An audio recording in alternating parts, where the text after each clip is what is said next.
अस्सलाम वालेकुम गाइस, आप लोग कैसे? उम्मीद करती हूँ आई हो कि आप लोग सब अच्छे से होंगे। आपकी दुआ से मैं भी अच्छी। तो गाइस आज हो गया गुड मॉर्निंग, सुबह हो गया और हम लोग सब नाश्ता पानी कर रहे हैं। नाश्ता पानी करने क्योंकि आज की ये बारात, तो हम सब लोग डांस वगैरह चल रहा था, डांस वगैरह हंसी मजाक डांस चल रहा था, बहुत ही इंजॉय कर रहे थे, बहुत मज़ा आ रहा था।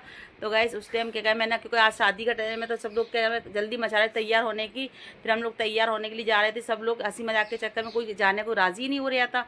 फिर हम लोगों ने हंसी मजाक करा, डांस करा, बहुत ही मज़ा आया। लेकिन क्या कहा मैं सब डांस में इतने झूम रहे थे बहुत ज़्यादा। फिर हम लोग तैयार हुए तो हम गए थे फिर होटल के अंदर। तो वहाँ क्या आ गई थी बारात। तो हम लोगों ने बात क्या बैठे जाके बैठने के बाद में क्या में जो भी हुआ सब लोग हंसी मजाक करने लगे थे, हम लोग बैठे थे और फिर खाना पीना नाश्ता वगैरह चल रहा था।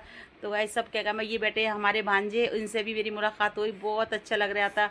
तो उसके बाद फिर गाइस आप जानते हो अल्लाह ताला सबके घर में खुशियाँ आए, अल्लाह सबकी दुआएं कबूल करे और अल्लाह सबकी जो बेटी हैं अल्लाह बेटे हैं उनके सबके नसीबों को बुलंद करे। फिर हम लोग हंसी मजाक करने के बाद है फिर हम पहले बारात का इंतज़ार कर रहे थे कि बारात तो आ गई थी, लेकिन वो निकाह हो रहा था तो मस्जिद के अंदर। तो वो निकाह होने के बाद में फिर आ गई थी घर मेरे जोम के अंदर बारात। तो बारात आ गई, उसके बाद में फिर हम लोग तो ये खड़े हुए मेरे भाई भाभी बहुत ही अच्छे हैं, बहुत ही मजाक करते हैं। ये बहुत मेरे मामों के बेटे हैं, बेटे तो यहाँ देख रहा था दहेज और सब रिश्तेदार बैठे थे। मेरे यूट्यूबर फैमिली भी आई हुई थी, उनसे मुलाकात हुई थी, हम हंसी मजाक कर रहे थे।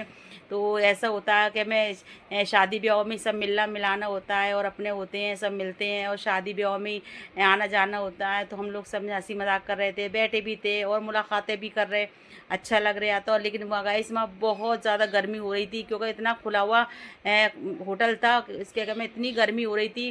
फिर वहाँ खाने के बाद में फिर हम लोग क्या कह में विदाई का टाइम हो गया, तो विदाई वगैरह चल रही थी, दोनों बहनों की विदाई हुई थी गाइस। तो क्या कह मैं तो आप जानते हो विदाई का टाइम कैसा लगता है। तो वहाँ मतलब बहुत ज़्यादा वो हो रहा था। तो उसके बाद फिर क्या कह मैं मिलना मिलाने के बाद उनकी दूल्हा की वो बहन थी उनकी दुल्हन की, तो वो बहुत ज़्यादा रो रही थी, उनको भी चुप करा था। और क्या कह मैं ऐसा लगता था ये मेरे बहन के पेटे पोते हैं, तो ये क्या कह मैं मेरे भी पोते हैं। तो हम लोग हंसी मजाक कर रहे थे, तो ये इतना शोर मचा रहा था, हम कहते चुप हो जा भाई, ज़रा कम उदम मचा। लेकिन इतना उदम मचाता है ये बहुत ज़्यादा। तो हम लोग बैठे थे, बैठने के बाद में फिर सोच रहे थे हम घर पे जाएँ, क्योंकि ना हम लोगों ने खाना वगैरह भी नहीं खाया था, इसलिए कि बहुत ज़्यादा क्या कह मैं रस हो रहा था, भीड़ भाड़ भी जा रही थी। हम सब लोग चले जाएंगे, सुकून के साथ खाना खाएंगे। फिर हो क्या कह मैं ये लड़का आया था मेरे पास में, क्या लगा आंटी मैं आपकी वीडियो देखता हूँ, मुझे बहुत खुशी हुई थी। चलो कोई बात नहीं। फिर हम लोगों ने खाना खाया और खाना इतना यम्मी था, बहुत अच्छा लगा मुझे खाना। और हम सब लोग हंसी मजाक करने लगे और खाना वाना खाया। खाने के बाद में फिर हम लोग सब लोग घर पे जाने के लिए तैयार होने लगे, क्योंकि हमें उनको विदा करने के बाद बहुत टाइम हो गया था। तो हम थके भी थे बहुत ज़्यादा। तो हम लोगों ने खाना खाया, बहुत अच्छा लगा। तो गाइस मेरी वीडियो अच्छी लगी तो लाइक शेयर सब्सक्राइब करें, इंस्टाग्राम मुझे फॉलो करें। मिलती